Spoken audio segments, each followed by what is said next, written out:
Senti tanto sua falta. Para com isso. É verdade. Aí eu vim aqui contar pra sua esposa o que você anda fazendo por aí. Oi!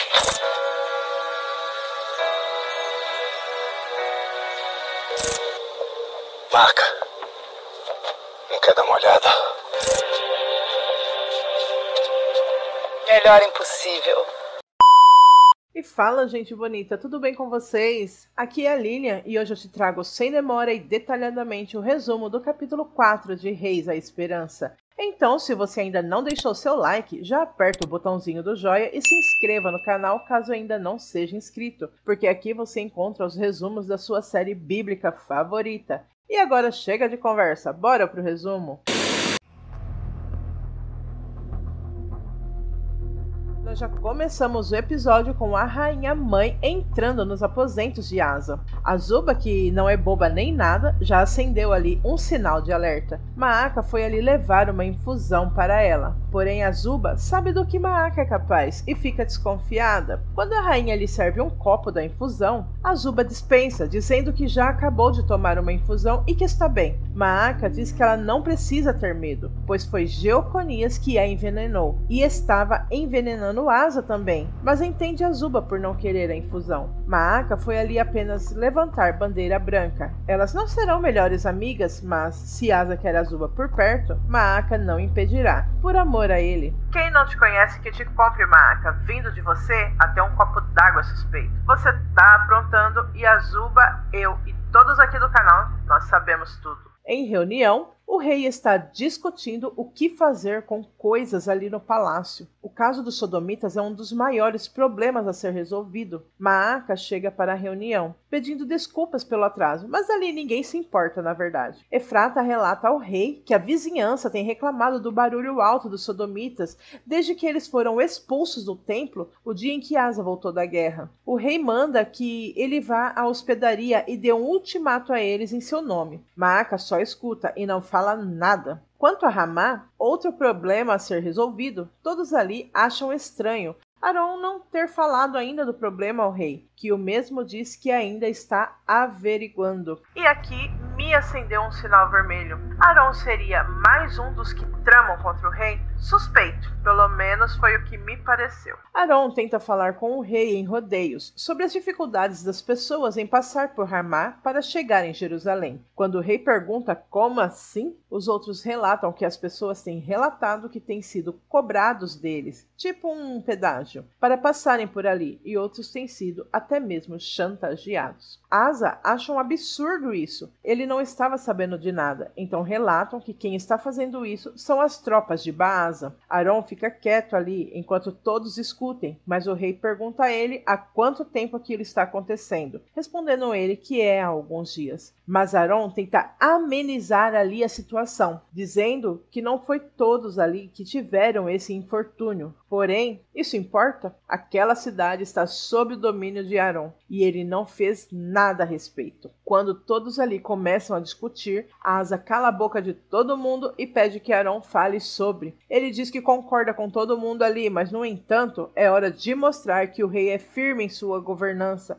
pois estão em um momento de grande ascensão e confiança do povo, de que Deus é com Judá, e não é hora de transparecer qualquer tipo de insegurança. Então ele pede permissão do rei para ir pessoalmente averiguar a situação. E se houver desrespeito contra o povo de Ramá, ele será o primeiro a declarar guerra, juntamente com o rei Asa, contra Baasa. Asa pede que ele faça isso imediatamente. Quando encerram esse assunto, Maaca fala sobre a reabertura do templo. Então falam sobre convocar os levitas das cidades próximas para auxiliarem no serviço da casa de Deus. Asa acha perfeita a ideia, pois quer resolver isso o mais rápido possível. Asa então pede que Zobeba fale com Anani e Azarias, pois eles ficarão responsáveis pelo templo. Pede também que Isá mande alguns soldados com Arão para Ramá, pois não quer que os sacerdotes tenham nenhum problema ao voltarem para Jerusalém. Asa continua a falar, diz que eles precisam trabalhar para trazerem o povo de volta para Deus, que não adianta nada reabrir o templo e o povo continuar adorando e fazendo suas oferendas aos deuses de pau e pedra. E nesse momento ele olha para Maaka, que ou finge que não escutou o que Asa falou, o que é mais provável, ou ela está totalmente perdida sem saber o que fazer em relação a essa questão. Enquanto a reunião continua, a cena corta para Tirza. Tibni, que chega em casa satisfeito por estar em seu lar, ele dá algumas ordens a seu servo e senta-se. É quando Efá chega e ele começa a recolher tudo que ele jogou para o lado, dizendo que já ia pegar tudo. Efá pega tudo das mãos dele e diz que ela mesma recolhe.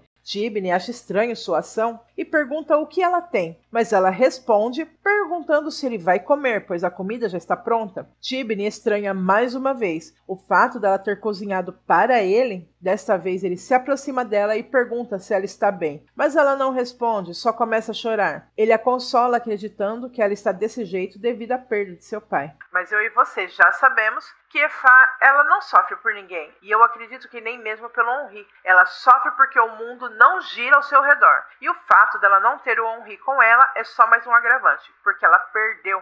Sabe aquele tipo de pessoa narcisista? Sim, é ela. Ela tenta beijar Tibni. Ele estranha ela mais uma vez, mas ela continua. Só que ela vê o Onri na sua frente, e de repente ela para de beijar Tibni e sai, como se tivesse assustada. Na cena seguinte, Elá e Arsa saem de casa. Arsa está com medo de Baasa descobrir que ele não está em casa, e Elá zomba dele, chamando ele de medroso. Eles estão saindo para beber. Na casa de Enlá, o pai de Rebeca agradece a hospedagem dele, dizendo que ele foi muito gentil e diz que assim que conseguir um lugar para ficar, pagará por todo o tempo que ficou ali. Enlá diz não ser necessário. Durante a conversa, Sara diz ao pai que quer trabalhar, mas ele não está de acordo, quer que ela faça como Rebeca e Késia, que se preocupam em ajudar a mãe nos afazeres do lar. Ela diz que não, que quer trabalhar, talvez no palácio, e sua mãe diz que ela já tem experiência, pois já trabalhou na casa de um dos governantes de Israel e é muito talentosa. Enlá diz que precisa ir mais tarde visitar a Zuba e se oferece para levá-la e conversar com alguém que ele conhece lá, para ver se ela consegue o trabalho. Sara anima-se com a ideia e pede ao pai que a deixe ir. Ele deixa, mas com a condição de que Rebeca vá junto. E a felicidade de Enlá em relação a isso é notável. A cena volta para Elá e Arsa. O rapaz já está bêbado e Arsa tenta carregá-lo, porém ele cai por ali. Arsa o levanta e saem os dois rindo e conversando. Enquanto falam, chega um homem cobrando, pois Elá saiu sem pagar. Mas ele ofende o homem e diz que não tem que pagar nada não. E pergunta se ele sabe com quem ele está falando. E em alto e bom som, ele fala que é o filho do rei Baasa, que é dono daquilo tudo ali. Quando Elá tenta agredir o homem, ele cai. E todos começam a rir dele e dizem entre si que o filho do rei é um bêbado. Arsa o levanta, pede desculpa ao homem e diz que vai levá-lo para casa e depois voltará e acertará as contas. Longe dali, Onri e Siloé aproveitam o tempo juntos. Momentos românticos, um tempo de paz, eu diria. Começam a falar que precisam fazer isso mais vezes, longe de pessoas que possam os atrapalhar. Talvez algo semanal, diário, e assim Onri faz Siloé sorrir. De repente, o assunto de Acabe surge e Onri fica com medo de ele falar algo. Siloé se pergunta se ele seria capaz, mas logo ela desconversa. Diz que eles não precisam ficar se preocupando antes do tempo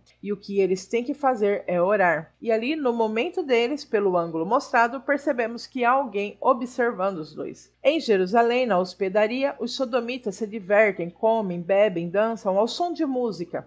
E nesse momento, Isá chega com alguns soldados e pede para falar com o chefe deles. Então é pedido que se pare a música e o recado oficial do rei é anunciado, mas os sodomitas zombam deles e diz que só obedecem à rainha. O rei propõe que eles saiam voluntariamente da cidade e não sofrerão nenhum dano, mas o chefe dos sodomitas se altera, diz que dali eles não saem. Enquanto Maaca for a rainha, eles respondem somente a ela. Na cena seguinte, Azuba e Moza estão nos pátios do palácio e se encontram com o servo que é sósia do rei. Azuba fica curiosa, pergunta a Moza quem é ele. Ele ri do fato do servo se parecer com o rei e diz que o nome dele é Jacó. Ele cuida das roupas do rei e da rainha. Ainda diz que ele é novo ali, começou há poucos dias e todo mundo vive levando um susto com ele, achando que é o rei. Nesse momento, em lá, Rebeca e Sara chegam. Foram falar com Moza sobre o trabalho de Sara. Em lá, dá um abraço em Azuba e diz que estava preocupado. Então ele apresenta Sara e Rebeca e diz a Moza que Sara é a moça de quem ele falou. Moza então a chama para falar com ela e avaliar suas aptidões. Quando Sara sai, Rebeca se despede da irmã e já vai saindo para ir embora. Mas em lá segura, diz que a levará para casa. Ela sorri e diz que não precisa, ela já sabe o caminho e segue a moça sozinha então. Em lá fica para conversar um pouco mais com Azuba e falam sobre Rebeca.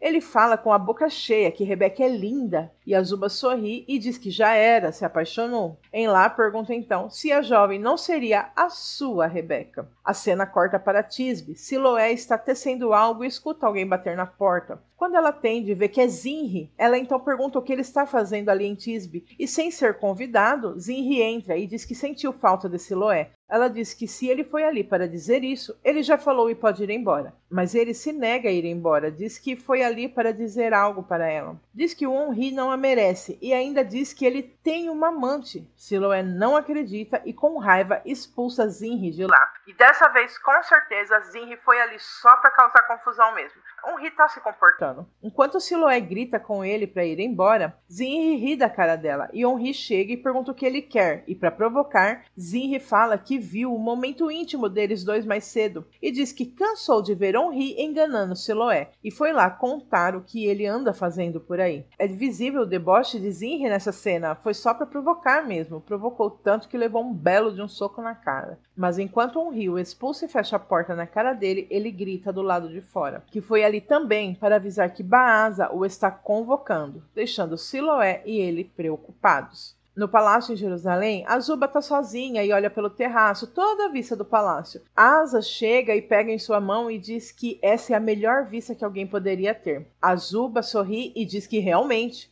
mas logo ela pede desculpa por ter ficado ali. Ele apenas pega sua mão, beija e diz que logo ela ficará ali de vez, e ela fica sem graça. Ele não vê a hora, pois já não quer viver longe dela, e nem ela dele. Quando ele vai beijar ela, ele para e diz que ali melhor não é um lugar adequado. Então os dois começam a rir. Enquanto conversam, Azuba comenta que Maaca esteve ali. Asa já pergunta se a mãe fez alguma coisa a ela. Azuba diz que não, pelo contrário. Ela estava diferente, mais cordial, menos intimidante. Asa diz que depois da guerra ela ficou com medo de perdê-lo. Azuba então pergunta, você acredita nela? Ele diz que sinceramente não sabe. E vemos aqui que ele desconfia sim da rainha, mas não em tudo. Olha só o que ele diz na cena seguinte. Quando Azuba diz que naquele dia, sobre a infusão que Maaca dava a ele, ela não quis colocar ele contra a mãe, mas a infusão... Ele então corta Azuba. Diz que agora já sabe de tudo, que foi Geoconias e não Maaca. E aqui vemos que ele acredita sim na rainha. Infelizmente, ele ainda confia nela de certa forma. É aquele negócio, ele confia desconfiando. Mas Azuba continua a desconfiar de Maaca. Já sabemos que a garota é esperta. Asa então pede que mudem de assunto, não percam tempo falando de Geoconias, e a convida então para um passeio. Então eles passam pela cidade a cavalo, e todos ali os observam, admirando e achando linda a noiva do rei. Em Ramá, Aron e os soldados chegam. E vocês podem observar nessa cena que ele chega primeiro, e antes dos soldados chegarem ali perto dele, ele fala com um soldado das tropas de Baasa. Porém, ele fala com gestos, ele não abre a boca. Eu tenho pra mim que ele está avisando sobre algo e não quer que os soldados do rei Asa saibam. Esse cara ainda vai causar problemas pro rei. Um dos soldados se aproxima e pergunta se está tudo certo. Ele diz que sim, que só estava verificando se viram os sacerdotes chegando.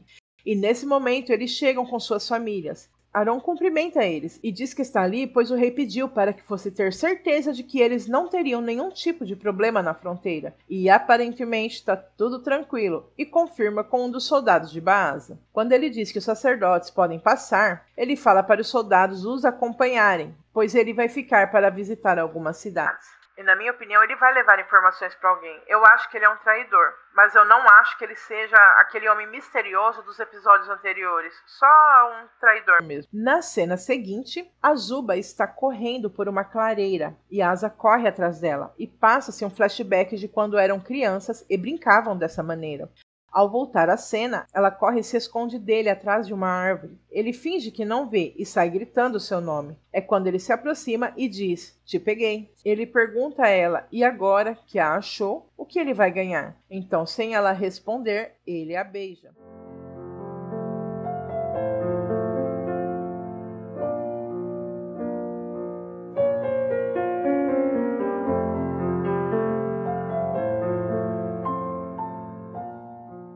Na cena seguinte, Maaka segue para uma tenda. Ao chegar lá, ela dispensa os soldados e segue sozinha até a entrada, onde Balnatan a recebe. Ele cumprimenta ela com a frase, você demorou. Maaka responde que ele só saiu naquele momento, isso falando de Asa. Ela diz a Balnatan que Asa está irredutível, ele não vai ceder. Balnatan diz que Aserá não vai deixar por isso mesmo, e ela terá que fazer uma escolha, pois só um pode reinar. Maaka fala em alto e bom som que já fez a sua escolha, e já sabemos muito bem qual é, né, povo? Balnatan diz a ela para ela aproveitar, pois a lua está a seu favor. Aserá ficará satisfeita. Na cena seguinte, Elá está dormindo e Arsa chega e o acorda, dizendo que o pai o está esperando e que é para ir logo. Baasa está em Bet-Sean, tramando, claro, contra Asa e Judá. Baasa diz que, embora Judá venceu 1 milhão de etíopes, seus planos não foram afetados, apenas adiados.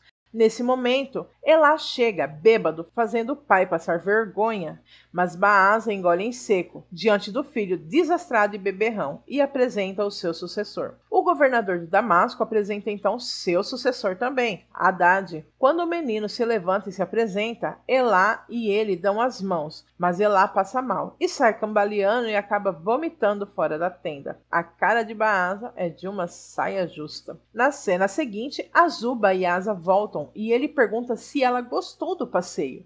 Ela responde que ele pode chamá-la sempre para espairecer com ele. Ele diz que não, deixando Azuba sem graça, mas ele ri, mostrando que é uma brincadeira. Então ele diz que não quer ela com ele só nesses momentos. Ele a quer para ser sua companheira em tudo. Então ele a pede em casamento. Ela pergunta, quando? E ele responde que não vai demorar muito.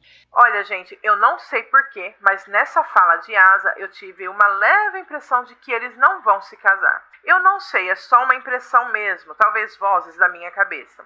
A Bíblia fala que ele fica muito doente e acaba partindo, mas não fala explicitamente se ele se casa ou não, mas não sabemos a cabeça dos roteiristas, né? Mas eu tenho uma leve impressão de que eles não vão se casar. Palavras da narradora. A vida é assim, quando tudo está tranquilo e parece estar indo muito bem, quando o recomeço parece promissor, tem sempre algum conflito, um desastre ou uma explosão. Prestes a eclodir. Quem está pronto?